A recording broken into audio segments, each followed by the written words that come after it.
ចែករំលែកនៅក្នុងកម្មវិធីអញ្ចឹងបាទនៅថ្ងៃនេះខ្ញុំត្រូវបានគេអញ្ជើញមកឲ្យចូលរួមធ្វើជា chairman នៅក្នុង session មួយដែលនិយាយអំពីជំងឺទឹកនោមផ្អែមបេះដូងនិងតម្រងនោមជាទូទៅជំងឺទឹកនោមផ្អែមនិងជំងឺបេះដូងគឺមានទំនាក់ទំនងគ្នាទៅវិញទៅមកគឺនៅពេលណាដែលអ្នកជំងឺមានទឹកនោមផ្អែមបើសិនបើគាត់មិនបានព្យាបាលត្រឹមត្រូវទេគឺគាត់មានរងហានិភ័យពី2ទៅ4ដងលើអ្នកដែលធម្មតាដែលអាចប្រឈមមុខនឹងមានបញ្ហាជំងឺបេះដូងដោយសារតែ session របស់ខ្ញុំថ្ងៃនេះគឺខ្ញុំចូលទៅតាក់ទងទៅនឹងជំងឺទឹកនោមផ្អែមលើស្ត្រីមានផ្ទៃពោះក៏ដូចជាផលវិបាកជំងឺទឹកនោមផ្អែមលើស្ត្រីមានផ្ទៃពោះអញ្ចឹងមែនតើថ្ងៃនេះយើងគ្រាន់តែសង្ខេបខ្លីៗតាក់ទងទៅនឹង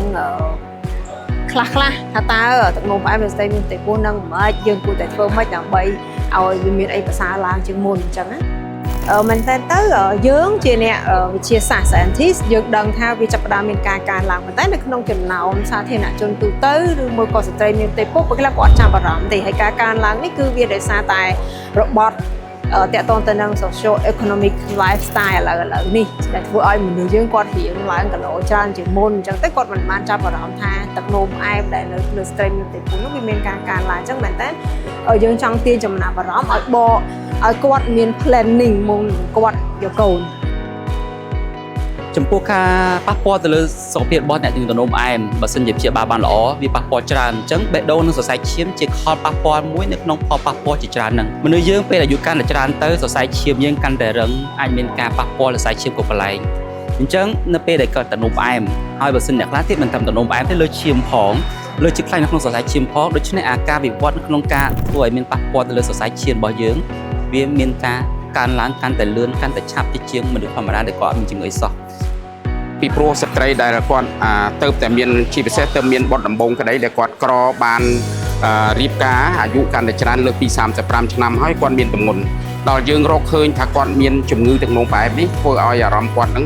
មិនសប្បាយចិត្តដូច្នេះយើងត្រូវផ្ដល់ប្រឹក្សានិងផ្ដល់ឱវាទទៅដល់មាតាបិតាក៏ដូចជាគ្រួសាររបស់គាត់ឲ្យយល់ពីព្រោះជំងឺនេះបើយើងមិនប្រាប់ទេវាផលប៉ះពាល់ដោយគាត់យល់ខុសថាគ្រូពេទ្យនឹងពីមុនមកស្ត្រីនឹងអត់មានសោះរឿងអីមានទម្ងន់ទៅជាមានជំងឺទឹកនោមផ្អែមអញ្ចឹងគាត់អស់សង្ឃឹមក្តីគាត់ទទួលយកបំបានក្តីយើងធ្វើការព្យាបាលដោយចាក់អាំងសាលីនរបស់គាត់ដូច្នេះហើយគឺការរឹតបន្តឹងនៃការព្យាបាលហើយផលវិបាកនឹងអាចកើតមានប្រសិនបើក្រុមគ្រួសារមិនជួយយកចិត្តទុកដាក់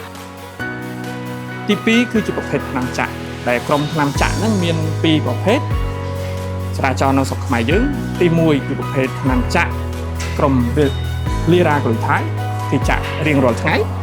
ហើយមួយទៀតគឺពពួកក្រុមសេម៉ាក្លូថៃ